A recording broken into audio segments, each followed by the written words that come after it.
بسم الله الرحمن الرحيم. الحمد لله الذي أنزل على عبده الكتاب ولم يجعل له عوجا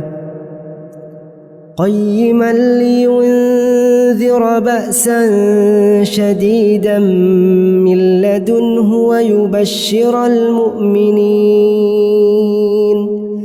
ويبشر المؤمنين الذين يعملون الصالحات أن